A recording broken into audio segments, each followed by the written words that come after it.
আসসালামু আলাইকুম এভরিওয়ান। আশা করি আপনারা সবাই অনেক ভালো আছেন। আল্লাহর অশেষ রহমতে আমি অনেক ভালো আছি। তো এই তো আজকে একটি নতুন ভিডিও নিয়ে আসলাম। আজকে হচ্ছে আমার বাবার বাড়ির ভিডিও। তো এই তো আমি সকালে ঘুম থেকে উঠে দেখি আমার মা ভাপা পিঠা বানানোর জন্য চালের গুঁড়া, নারকেল আর মিঠাই তৈরি করতেছে। আর এই তো ভাপা পিঠা বানানো হয়ে গেছে। আমি খাওয়া শুরু করে দিয়েছি। তো আমার সাথে আমার ভাইয়ের মেয়েও আসছে, সেও খাবে। তো এই তো আমরা দুজনে মিলেই খাচ্ছি। আর সবাই তো জানেন যে শীতের সময় ভাপা পিঠাটা খেতে অনেক ভালো লাগে। আর সেটা হচ্ছে শীতের শুরুতে হলে তো আরো ভালো লাগে। তো আমার মা শীতের শুরুতেই প্রথমেই ভাপা পিঠাটা বানিয়ে নিয়েছে, কারণ আমার ভাইয়া আজকে সিঙ্গাপুর চলে যাবে। আর সে উপলক্ষে অনেক মেহমান আসছে বাড়িতে, তো সবার জন্যই বানিয়েছি পিঠাগুলো। তো এই তো আমি আর আমার ভাইয়ের মেয়ে খাচ্ছি। তো আজকের ভিডিওতে কি হয় না হয় সবই আমি আপনাদের মাঝে শেয়ার করব।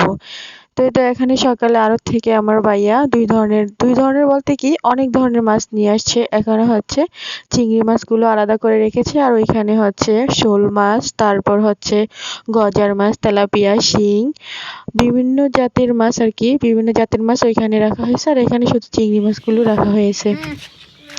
তো এই তো এই মাছগুলো এখন আমার কাকি আর আমার মা দুজনে মিলেই কেটে ফেলবে। এই তো আমার কাকি আর আমার মা দুজনে মিলেই কাটতে বসেছে, কারণ আমার মা একা একা পারবে না এতগুলো মাছ কাটতে। আর এইদিকে তো অন্যদিকে দিয়ে মানুষ, যেমন আমার বোন, আমার ভাবি, তারা সবাই অনেক কাজ করতেছে, কারণ বাড়িতে তো অনেক মানুষ, সেজন্যই। আর এই তো তারা দুপুরের খাবার শুরু করে দিয়েছে, মানে আমাদের ঘরে যারা মেহমান আসছে তারা। তার আগে অবশ্য খাওয়া হয়ে গেছে অনেকের, আর এখন কিছু কিছু বাকি আছে, তারা খাচ্ছে।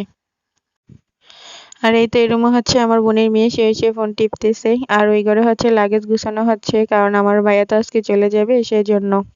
এই তো এই রুমে অনেকেই আছে, আমার বড় বোন, আমার দুলাভাই, ভাইয়া, তারপর আমার বাবা, তারপর ভাইয়ের শাশুড়ি, আমার ভাবি, অনেকেই আছে। আর ওইখানে খাটের উপর তো বসে আছে আমার ছেলে। তার তো কোনো প্যারা নাই, সে বসে বসে দুষ্টামি করতেছে। আসলে কি প্রবাসীরা এরকমই, তারা অনেক বছর প্রবাসে কাটিয়ে এসে বাড়িতে মাত্র কয়েকদিনের জন্য আসে। এই তো আমার ভাইয়া 2 মাসের জন্য ছুটিতে বাড়িতে আসছিল। 2 মাস কিভাবে যেন কেটে গেছে, অনেক তাড়াতাড়ি কেটে গেছে মনে হচ্ছে। তো এই তো চলে যেতে হবে আজকে।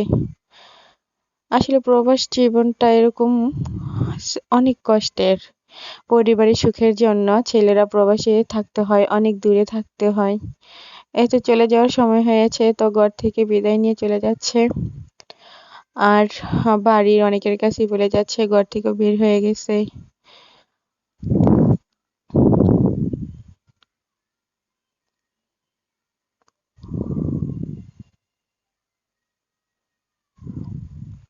এই তো এটা হচ্ছে আমার ভাইয়া, আর এটা হচ্ছে আমার বাবা সামনেরটা। এতে সামনে আমার আপু, তারপর আমার ভাই, আমার